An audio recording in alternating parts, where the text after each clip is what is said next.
Hi guys, nung Sabado naggala na naman po kami. Siyempre, family day. Hinanap namin yung Japanese food na nakita namin sa vlog sa May Binyan.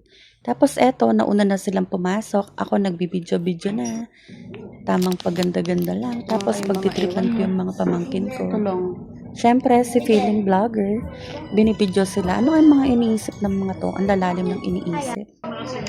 So, ayun, habang hinihintay namin yung pagkain, naisipan kong videohin ng mga pamangkin ko.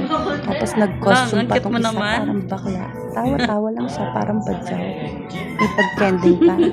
Tapos eto, dumating na rin yung in-order namin mga pagkain.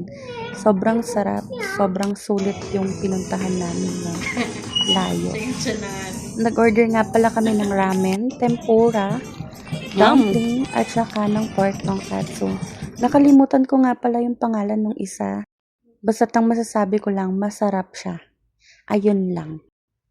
Tapos, after namin kumain, eto, nag-picture-picture kami. Siyempre, mga feeling. Yun lang. Thank you guys for watching. Love, love!